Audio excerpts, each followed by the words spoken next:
Hi friends. Yesterday, Pastor Karen's sermon was on Jesus feeding the 5,000, as recorded in the Gospel of Matthew, chapter 14. If you missed it, I encourage you to watch it on our Facebook page or on our website. I've been thinking specifically about the disciples in this story. Jesus and the disciples had come to this place in order to be alone, to rest, and to grieve the death of John the Baptist. And yet the crowds followed them to this place, and there was not a moment's peace. I imagine that the disciples were pretty irritated, not only by the presence of the crowds, but also by their many needs. And their first response was to send them away. But Jesus, rather than being irritated by the crowds, had compassion on them and healed their sick. Jesus didn't send anyone away, but he welcomed everyone to him. And so by his example, he helped to transform the disciples' coldness into compassion.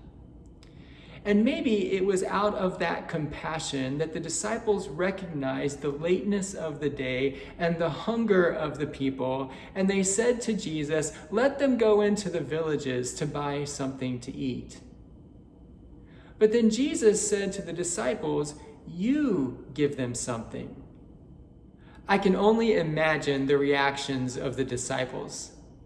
Some of them probably just rolled their eyes and said, "Yeah, right." Some of them probably threw up their hands and shook their heads. Some of them were brash enough to speak. "You can't be serious, Jesus. We only have 5 loaves and 2 fish. Compassion is one thing, but this is craziness. We don't have enough to feed these thousands of people." We tend to be a lot like those first disciples, don't we? Jesus calls us to give the thousands in our neighborhood or community or school or church something to eat, specifically the bread of life and the living water. And almost always our first reaction is, "Are you kidding? We don't have enough. We don't know enough. We're not creative enough. We can't do enough. We're not enough." We almost always underestimate our resources.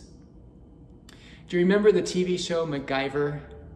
In every episode, MacGyver would find himself in some perilous situation, and he would take whatever he could find, a roll of duct tape, a piece of string, a paperclip, to get out of it. He would use the resources he had to solve the problem he was in. When we answer the call of Jesus, we offer whatever resources we have. And what we find is that, like the loaves and the fish, when Jesus blesses what we offer, it's always enough. When the hungry come looking for something to eat, when the lonely come looking for companionship, when the grieving come looking for reassurance, when the lost come looking for new direction, when the afraid come looking for courage, when the addicted come looking for freedom, when the hopeless come looking for hope, we remember Jesus' command, "You give them something." There are needs all around us. Rather than being irritated by them, we can show compassion. Rather than throwing our hands up helplessly, we can put our hands to work and offer whatever resources we have to reach out, to act on behalf of Christ, and to offer something that feeds faith and nourishes life. We can do that together. Thanks for listening. I'll see you again soon.